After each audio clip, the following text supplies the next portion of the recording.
for the divinity of mankind eternally, based upon John chapter 1, if you took Brother Urshanson's position, because we existed in the mind of God also, therefore we are as eternal as Jesus Christ. And that type of logic will just simply defeat you when you try and exegete a passage. Bob?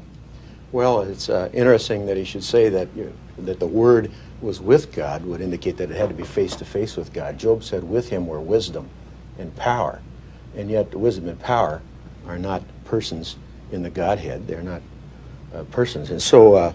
but Bob, let me ask you a question at that point. Does it say anywhere that the wisdom became flesh and dwelt among us?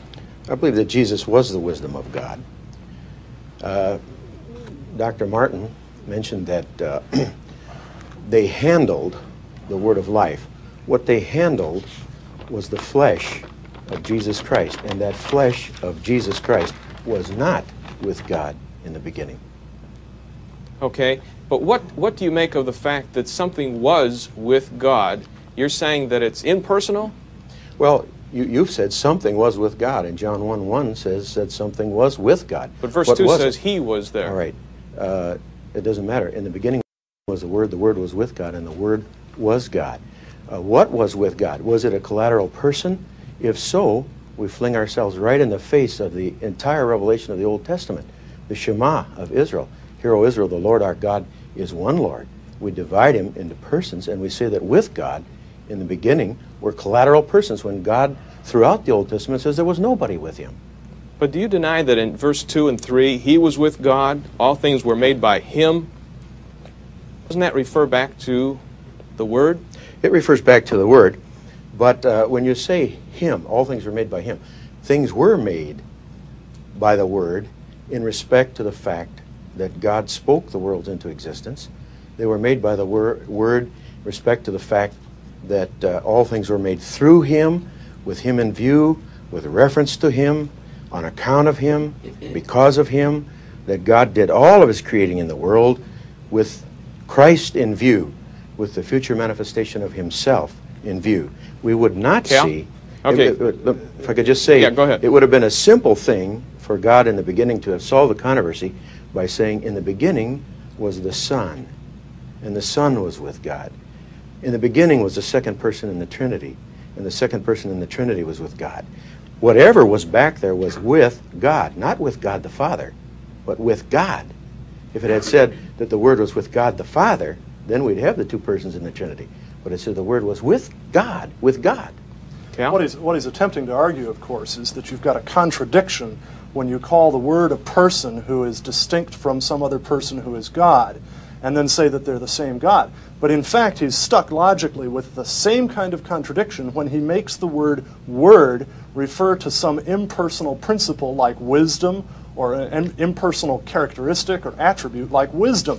Because then what we have is the word wisdom, this impersonal attribute, was with God, and the Word was God, in which case you've got an impersonal attribute which, all by its lonesomeness, is God. You've got the same logical contradiction in terms. The solution to it is to recognize that there is a distinction between a being and a person. And it's, as Aristotle called it, it's a distinction in categories of existence. There are beings, there are persons, there are relations, there are lengths, there are weights. There are all sorts of different categories of existence. Being is one and person is another. The solution to this apparent logical problem, if you term the Word as a person who is coexistent eternally with another person of the Father, is to recognize that it's not logically problematic to say that there are two persons who are the same being. Okay, Bob, we got about 30 seconds. You want to comment? Oh, yes. When you speak of contradictions, how could you have a contradiction than to say that there's a person with God in the beginning when God said there isn't one? When God said he's absolutely one. How do you define God expressly says here that there is a person with him Where because it is that? the Word who became flesh, and that uses personal pronouns about him. He was in the beginning with God, not it. He was in the beginning with God, and that Word became flesh, dwelt among us. We beheld his glory, not its glory. The glory as of the only begotten from the Father. What's the only begotten from the Father if it is not John 1:18? The only begotten God, John 3:16. The only begotten Son. I'm looking for what you said here. You said he was in the beginning with God. My Bible says the same was in the beginning with God. The pronoun isn't introduced until the third verse. You said it said that he was in the beginning. Fine, all right. You can use the same if you want to. It happens to be a masculine emphatic pronoun there. In the third verse, it's the masculine regular personal pronoun, and either way, the personal pronoun relates to word. But how do you then reconcile a person, collateral person, with God in the beginning? You've got two persons, and actually you're going to add a third person before we're through here. And so God says He's absolutely alone. Is. Isaiah 44:24. Go ahead, Walter. I'd like to think here for a second that it really isn't a question of how you or we reconcile something. It's a question of what the text specifically says. Now, the text says the Word was face-to-face with God. The text says in the masculine pronoun that you have a person, that you are not dealing with an abstract logos of philo. You are dealing with a person, and you're dealing with a person who became flesh.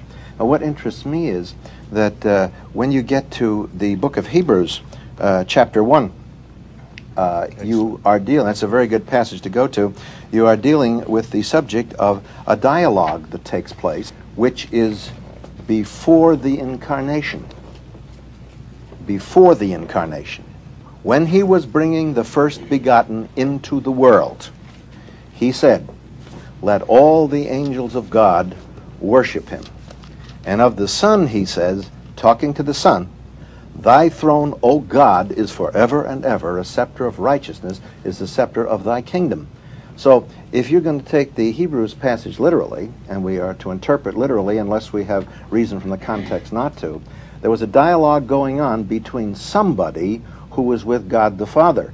And that person is addressed by God the Father, and that person responds in Hebrews chapter 10. "Lo, it is written in the volume of the book, I am coming to do Thy will, O God." When? When He was coming into the world.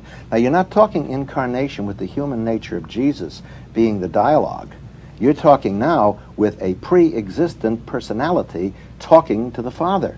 Now, you cannot eliminate that personality-wise or grammatically. And if you can, I'd like to see how it's going to be done.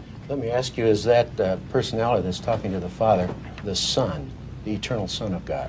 No, there is no such thing as the eternal Son of God. We both agree that the doctrine of the eternal generation of the Son derives from Origen, who was heretical on that point.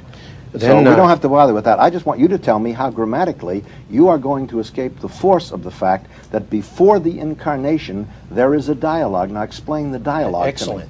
Look at the Bible and tell me if you think that dialogue was before the incarnation from the Father to the Son. Notice that it says here